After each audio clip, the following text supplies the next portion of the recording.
नमस्कार दोस्तों, YouTube के इस ग्रुप स्टडी चैनल में आपका स्वागत है। आरआरबी, एनटीपीसी और ग्रुप डी के एग्जाम को ध्यान में रखते हुए आज से हम लोग मैथ का एक नया सीरीज स्टार्ट करने जा रहे हैं जिसमें हमारा पहला टॉपिक नंबर सिस्टम से होगा और ये हमारा इंट्रोडक्टिव वीडियो है जिसमें हम लोग इसके कुछ बेसिक कंसेप्ट को समझेंगे और इसके बाद हम लोग इसमें सारे प्रॉब्लम को सॉल्व करेंगे। तो हमारा जो सबसे पहला टॉपिक है नंबर सिस्टम है, जिसमें हम लोग रैशनल नंबर समझेंगे, इरेशनल नंबर समझेंगे, integer, natural number, whole number, even number और ऑड नंबर के बारे में समझेंगे। ये जो हमारा रैशनल नंबर है which is written in the form of p by q, जिसको हम लोग p बाई क्यू के फॉर्मेट में लिखते हैं। फॉर एग्जाम्पल जैसे कि 2/3, ये आपका क्या है, ये एक रेशनल नंबर है जहां पे 2 और 3 जो है वो आपका बिलोंग्स टू इंटीजर नंबर होना चाहिए। ठीक है, उसके बाद इसके कुछ पॉइंट है जिसको हम लोग समझेंगे। जीरो जो है वो भी आपका एक क्या है, रेशनल नंबर है। देखिए 0/3 भी लिख सकते हैं हम लोग, 0/2 भी लिख सकते हैं। और ये जो है Q जो है, जहाँ पे Q जो है ये नीचे वाला जो पोर्शन है वो 0 के बराबर नहीं होना चाहिए। अगर 0 हो जाता है तो फिर इसका वैल्यू इन्फिनिटी के बराबर हो जाता है। ठीक है, तो अगर हम लोग इसका डेसिमल रिप्रेजेंटेशन करें, अगर हम लोग इसका डेसिमल रिप्रेजेंटेशन करें तो इसका डेसिमल रिप्रेजेंटेशन जो है आपका टर्मिनेटिंग और नॉन रेकरिंग होना चाहिए। टर्मिनेटिंग और रेकरिंग होना चाहिए। इसका मतलब जैसे कि हम लोग अगर 10/3 लिखते हैं हम लोग, है ना, तो इसको हम लोग लिख सकते हैं 3.333। तो ये क्या आ जाता है, इसको हम लोग 3.3 पे पावर बार लिख सकते हैं, रेकरिंग के फॉर्मेट में लिखा गया है ना। या फिर अगर हम लोग 1/2, ये भी आपका क्या है, रेशनल नंबर है, इसको हम लोग देखेंगे तो क्या हो जाएगा, 1.5 आ जाएगा। तो ये टर्मिनेटिंग हो जाता है और ये नॉन टर्मिनेटिंग होता है ना। तो रेशनल नंबर वैसे नंबर होते हैं जिसका डेसिमल रिप्रेजेंटेशन जो है आपका टर्मिनेटिंग होना चाहिए, या फिर टर्मिनेटिंग अगर नहीं है तो फिर नॉन रेकरिंग होना चाहिए। ठीक है, इसमें भी आपका एनटीपीसी में एक सवाल पूछा गया था इसी बार, टर्मिनेटिंग और नॉन टर्मिनेटिंग से रिलेट करके। अगर हम लोग रेशनल नंबर का प्लस माइनस मल्टीप्लाई और डिवीजन करें तो उसका जो रिजल्ट आएगा वो भी आपका रेशनल नंबर होगा। There will be infinite rational number between 2 rational number. अगर 2 रेशनल नंबर है, जैसे 1/2 है, 1/2 है, 2/3 है और ये 1/2 है। ठीक है, तो अगर हम लोग इसके बीच में भी हम लोग बहुत सारे इनफाइनाइट रेशनल नंबर लिख सकते हैं। अब इसका लिखने का क्या तरीका होता है, बहुत सारे तरीके हैं। हम लोग डेसिमल में जा सकते हैं। अगर इसको हम लोग डेसिमल में चेंज करें तो क्या होगा, 0.66, और इसको अगर करें तो 0.5, तो हम लोग इसको लिख सकते हैं 0.55 लिख सकते हैं, 56 लिख सकते हैं, 57 लिख सकते हैं। ये सब इसके बीच में है ना। अब इसी को अगर हम लोग फ्रैक्शनल में चेंज करें तो 56/100 कर दिए, 100 कर दिए। इसको और तोड़ देंगे तो हो जाएगा 28/50। ठीक है, इस तरह से हम लोग बहुत सारा इनफाइनाइट रेशनल नंबर जो है 2 इस रेशनल नंबर के बीच में लिख सकते हैं। ये हो गया आपका और ये भी आपका। ठीक है, ये मेन पॉइंट थे जो आपको ध्यान में रखना है। उसके बाद हम लोग इरेशनल नंबर पे आते हैं जिसको हम लोग p/q के फॉर्मेट में नहीं लिख सकते। ठीक है, और अगर इसका डेसिमल रिप्रेजेंटेशन किया जाए तो ये इसका डेसिमल रिप्रेजेंटेशन नॉन टर्मिनेटिंग होता है और साथ ही साथ आपका नॉन रेकरिंग भी होता है। जैसे पाई को क्या बोलते हैं हम लोग, एक इरेशनल नंबर बोलते हैं, इसलिए क्योंकि इसका अगर डेसिमल रिप्रेजेंटेशन किया जाए तो ये 3 कभी भी रिपीट नहीं करेगा और ना ही टर्मिनेट भी करेगा। अब ठीक है, √2 हो गया, √5 हो गया, √3 हो गया, √4 नहीं होगा। क्यों, क्योंकि 4 जो है उसके अंदर का जो √4 जो है वो आपका परफेक्ट स्क्वायर होता है। ठीक है ना।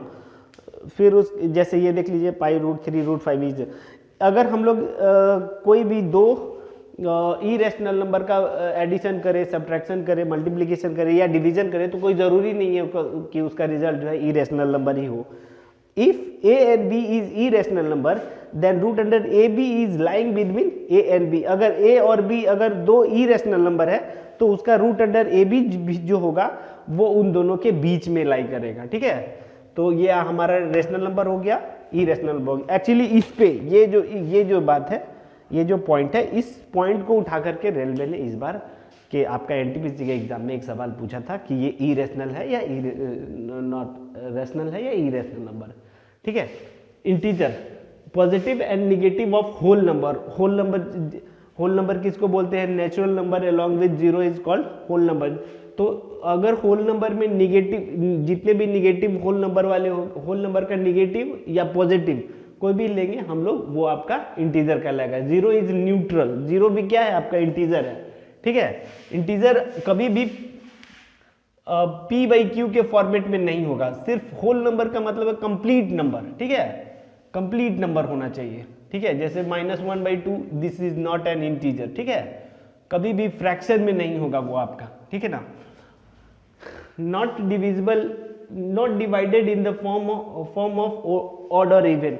हम लोग इंटीजर को कभी भी हम लोग इंटीजर को दो पार्ट में इस तरह से डिवाइड नहीं कर सकते, इवन और ऑड। क्यों? क्योंकि जैसे ये -2 जो है ये आपका इवन नंबर नहीं है, ठीक है, क्योंकि इवन नंबर जो होता है वो नेचुरल नंबर होता है और -2 जो है वो आपका नेचुरल नंबर नहीं है। या ऑड में अगर ले ले तो ऑड जो है आपका -3 ये आपका इंटीजर है लेकिन ऑड नहीं है, इसीलिए हम लोग यहाँ पे कह रहे हैं कि इंटीजर को हम लोग ऑड और इवन में डिवाइड नहीं कर सकते, ठीक है। एग्जाम्पल भी आपका यही दिया हुआ है ना। Natural number, all counting numbers जो हम लोग उंगली पे गिनते हैं 1 2 3 4, ये सब क्या है आपका? ये आपका हो गया नेचुरल नंबर, ठीक है। अगर नेचुरल नंबर में दो नेचुरल नंबर का अगर हम लोग एडिशन या मल्टीप्लीकेशन करें तो उसका जो रिजल्ट आएगा वो भी आपका नेचुरल नंबर होगा। लेकिन अगर दो नेचुरल नंबर को अगर हम लोग सब्ट्रैक्ट करें या डिवीजन करें तो जरूरी नहीं है कि वो नेचुरल नंबर ही दे। जैसे देखिएगा जरा 2 + 2 या 2 + 3 दैट इज इक्वल टू 5, है ना, तो ये नेचुरल नंबर है। लेकिन अगर हम लोग 2 - 3 करें तो इसका रिजल्ट -1 आ जाएगा, जो कि आपका नेचुरल नंबर नहीं है। इसीलिए हम लोग कह सकते हैं कि अगर दो नेचुरल नंबर है उसके निगेटिव और डिवीजन जो है जरूरी नहीं है कि वो natural number they he. For example, अब एक चीज और मैंने आपको बताया नहीं, 2 × अगर मान लीजिए कि 4 किया जाए डिवाइडेड बाई 4 तो इसका ये हो जाएगा, ये आपका नेचुरल नंबर नहीं है। इसीलिए डिवीजन के साथ भी मैंने ये अप्लाई किया कि निगेटिव और डिवीजन जो है ये आपका नेचुरल नंबर दे जरूरी नहीं है ना।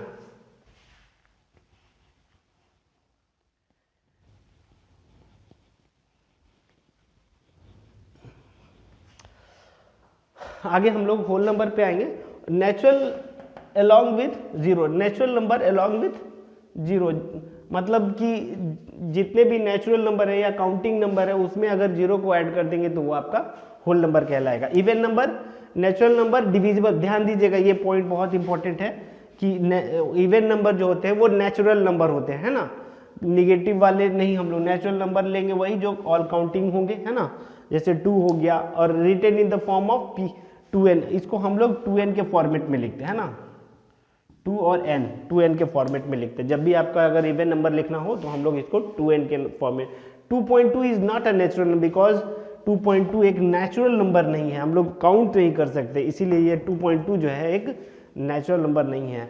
Odd number, natural number not divisible by 2, वैसे नंबर जो नेचुरल हैं 2 से डिविजिबल नहीं है, ऑड नंबर कहे जाएंगे।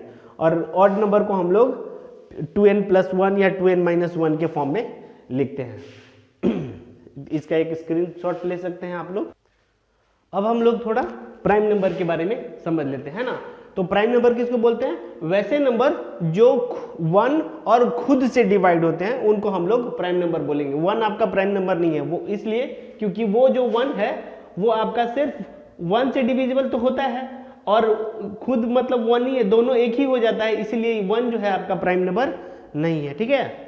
सबसे स्मॉलेस्ट जो प्राइम नंबर होगा वो आपका 2 होगा, ठीक है। 2 3 5 7 11 13 17 19 23 29 31 37 41 43 47 53 59 61 67 71 73 79 83 89 और 97। इसके अलावा भी आगे जाएंगे तो इसके लिए कोई रूल नहीं है कि हम लोग कैसे उसको प्राइम नंबर निकालेंगे, ठीक है। तो सबसे स्मॉलेस्ट और जो सब आपका ये याद रखिएगा कि जो सबसे इकलौता इवन नंबर है जो कि आपका प्राइम नंबर होगा 2, ठीक है। ये 1 से लेके 25 के बीच में आपके 9 प्राइम नंबर होंगे, 1 से 50 के बीच में 15, 1 से 100 के बीच में 25 और 1 से लेके 200 के बीच में आपका 46 होगा। ठीक है, अगर मान लीजिए इसी में पूछ दिया जाएगा कि 25 से लेकर के 50 के बीच में कितने हैं, तो हम लोग क्या करेंगे, इसमें से इसको सब्ट्रैक्ट कर लेंगे, यानी 15 में से 9 जाएगा तो आपका 6 बचेगा, है ना। उसी तरह से अगर पूछ लिया जाए कि 100 से लेकर के 200 के बीच में कितने प्राइम नंबर है, तो आपका 46 में हम लोग 25 को घटा देंगे, आपका 21 आ जाएगा। ठीक है, एक चीज और ध्यान दीजिएगा जरा, except 2 and 3 all prime number can be written in the form of 6k plus minus 1, है ना। 2 और 3 को छोड़ करके जितने भी प्राइम नंबर है वो सारे प्राइम नंबर को हम लोग 6k प्लस माइनस 1 के फॉर्मेट में लिख सकते हैं, यानी कि मतलब जितना भी प्राइम नंबर है ना उसको अगर आप 6 से डिवाइड करोगे तो रिमाइंडर जो है आपका या तो 1 आएगा या तो 5 आएगा।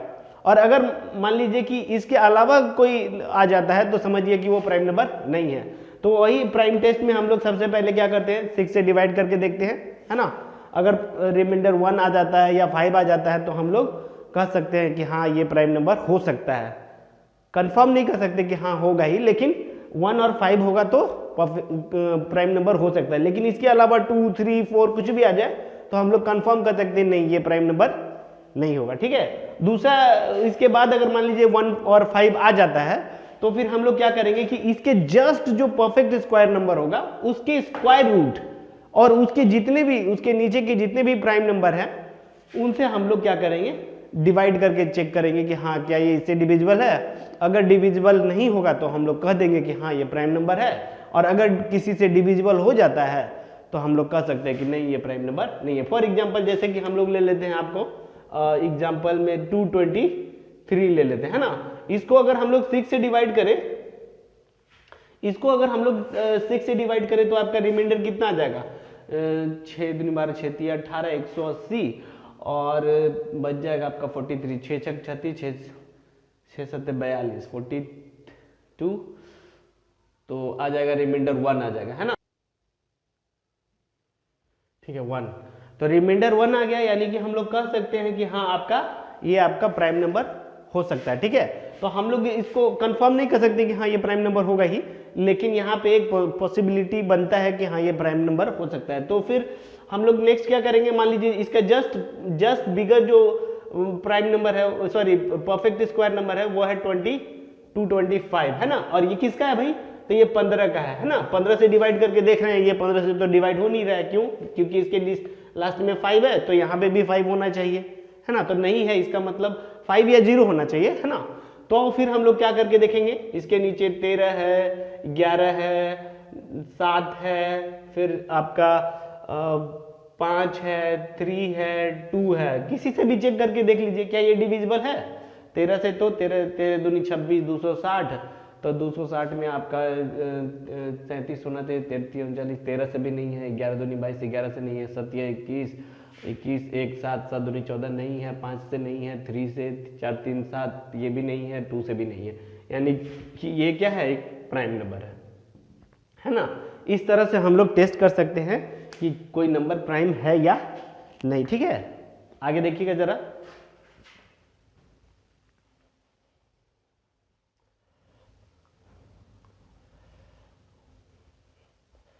इससे एक सवाल आ जाता है, आरआरबी में आ जाता है आपका कि प्राइम नंबर टेस्ट के लिए। तो अगर मान लीजिए कि आता है तो आप आसानी से चेक बना सकते हैं ना। आगे हम लोग देखते हैं प्राइम नंबर, सॉरी को प्राइम नंबर। ठीक है, को प्राइम नंबर वैसे नंबर पेयर को बोलते हैं, दो नंबर का पेयर होगा तो जो जिसमें आपका HCF जो होगा वो आपका 1 होना चाहिए। HCF और LCM के लिए हम लोग अगले चैप्टर में डिटेल में पढ़ेंगे कैसे हम लोग HCF फाइंड करते हैं और कैसे हम लोग LCM फाइंड करते हैं ना। तो HCF होता है हाईएस्ट कॉमन फैक्टर, मतलब दोनों को डिवाइड करने वाला। तो देखिएगा ये दोनों को सिर्फ 1 ही डिवाइड कर सकता है ना। तो ये सब एग्जाम्पल है आपका जितना भी होगा, जिसका भी हाईएस्ट फैक्टर पेयर में अगर 1 आ जाता है तो हम लोग उसको को प्राइम नंबर बोलेंगे, है ना। कंपोजिट नंबर, कुछ लोग बोलते हैं कि वो ऐसे नंबर जो प्राइम नंबर नहीं होते वो कंपोजिट नंबर, कहीं कहीं उनका भी सही हो सकता है ना। लेकिन हाँ, यहाँ इसका जो बेसिक डिफिनीशन है कि भैया वैसे नंबर जो 1 और इटसेल्फ के अलावा भी किसी और नंबर से डिवाइड होते हैं उनको हम लोग कंपोजिट नंबर बोल सकते हैं, या दो से ज़्यादा नंबर से डिवाइड होने वाले नंबर को कंपोजिट नंबर बोलते हैं। सब इसमें आपका जो जैसे कि देखिएगा 1, 2 और 3 ये आपका को प्राइम नंबर कंपोजिट नंबर नहीं है। क्यों नहीं है? क्योंकि ये जो है आपका 1 तो ना ही कंपोजिट है और ना ही प्राइम नंबर है, ये आपका प्राइम नंबर है, किसी और नंबर से डिवाइड नहीं होता है। आपका जो सबसे स्मॉलेस्ट को प्राइम नंबर होगा, को कंपोजिट नंबर होगा, वो आपका 4 होगा, है ना। इसके अलावा यही सबसे स्मॉलेस्ट है ना, इवन कंपोजिट नंबर। और 9 जो है आपका सबसे स्मॉलेस्ट ऑड कंपोजिट नंबर है, ठीक है। 1 is not a prime nor a composite number, ठीक है। अब आगे भी हम लोग इसका एक डायग्राम बना के देखेंगे कि कौन सा नंबर किस कैटेगरीज में आता है, ठीक है। अब हम लोग जो है इसको नंबर सिस्टम को एक डायग्राम के माध्यम से समझेंगे, ठीक है। नंबर सिस्टम जो है नंबर्स को हम लोग 2 पार्ट में डिवाइड करते हैं, एक होता है आपका रियल नंबर और दूसरा होता है इमेजिनरी नंबर, ठीक है। इमेजिनरी नंबर ऐसा नंबर, काल्पनिक नंबर बोला जाता है इसको, और वैसा नंबर जो आपके नंबर लाइन पे एग्जिस्ट नहीं कर सकता है, इसको हम लोग कल्पना ही कर सकते हैं। जैसे निगेटिव नंबर का जो स्क्वायर रूट होता है वो आपका क्या होता है, इमेजिनरी नंबर होता है, ठीक है। इसको फर्दर हम लोग रियल नंबर और इमेजिनरी नंबर को मिला करके हम लोग आगे एक नया चैप्टर पढ़ते हैं, कॉम्प्लेक्स नंबर, है ना, वो भी 11th-12th का पोर्शन है। अभी हम लोग यहीं पे समझेंगे। रियल नंबर मेन हम लोगों को जो पढ़ना है वो रियल नंबर के बारे में पढ़ना है ना। रियल नंबर को 2 पार्ट में डिवाइड करेंगे, आपका रैशनल नंबर और इरेशनल नंबर, ठीक है। रियल नंबर वैसे नंबर को बोलते हैं जिसको हम लोग नंबर लाइन पे रिप्रेजेंट कर सकते हैं, ठीक है। वो सारे नंबर को हम लोग क्या बोलेंगे, रियल नंबर बोलेंगे। उसमें आपका 2 कैटेगरी आ जाता है, एक आ जाता है आपका रैशनल नंबर और दूसरा होता है इरेशनल नंबर। इरेशनल को फर्दर हम लोग इंटीजर में कैटेगराइज करते हैं, इंटीजर को आगे फर्दर करते हैं नेचुरल नंबर। इसी नेचुरल नंबर को हम लोग 2 पार्ट में इधर इवन नंबर और ऑड नंबर के टर्म में पढ़े हैं, है ना। और नेचुरल नंबर को ही प्राइम नंबर, को प्राइम नंबर और फिर इधर कंपोजिट नंबर और इधर को प्राइम नंबर। इसी का एक देखिएगा, इधर एक जो हम लोग वेन डायग्राम देखते हैं, नेचुरल नंबर होता है सबसे जो आपका यूनिवर्सल की तरफ जो हम लोग ट्रीट करते हैं वो आपका रियल नंबर होता है। इसी में एक अलग पोर्शन है इरेशनल नंबर। इरेशनल नंबर हम आपको पढ़ा चुके हैं ना, जो √3, √4 नहीं होगा, सॉरी, √4 तो परफेक्ट स्क्वायर है, √5 हो गया, √6 हो गया, √7 हो गया, √9 भी नहीं होगा। क्यों? क्योंकि √9 भी आपका परफेक्ट स्क्वायर नंबर है ना। √2 वाला मान लीजिए, √3 में ये नेचुरल नंबर, इसमें अगर नेचुरल नंबर 1, 2, 3 हो जाता है ना, डॉट डॉट डॉट, इसमें इसी में अगर 0 हम लोग मिला दे तो आपका होल नंबर हो जाएगा। इंटीजर -1 होल नंबर का निगेटिव और पॉजिटिव जो है आपका इंटीजर कहलाता है। रैशनल नंबर हो जाता है जो p/q के फॉर्मेट में होता है, जैसे 1 जिसको हम लोग फ्रैक्शन भी बोल सकते हैं, फ्रैक्शन में भी हम लोग बोल सकते हैं रैशनल नंबर को। और ये रियल नंबर जिसको हम लोग नंबर लाइन पे एग्जिस्ट कर सकते हैं। ये हमारा बेसिक कॉन्सेप्ट था आपका नंबर सिस्टम के बारे में। इसके आगे जो हम लोग का वीडियो आएगा वो कॉन्सेप्ट बेस आएगा, उसमें हम लोग सवाल के थ्रू जो है हम अपने कॉन्सेप्ट को क्लियर करेंगे और साथ ही साथ कुछ मेथड्स सीखेंगे जो आपके कॉम्पिटिटिव एग्जाम में डायरेक्ट क्वेश्चन बनते हैं, उसके अप्रोच के बारे में सीखेंगे, ठीक है। तो ये बेसिक कॉन्सेप्ट हमारा यहीं पे ख़त्म होता है। वीडियो अगर अच्छा लगा हो तो लाइक करें, चैनल को सब्सक्राइब करें और भी इंटरेस्टिंग वीडियो देखने के लिए धन्यवाद।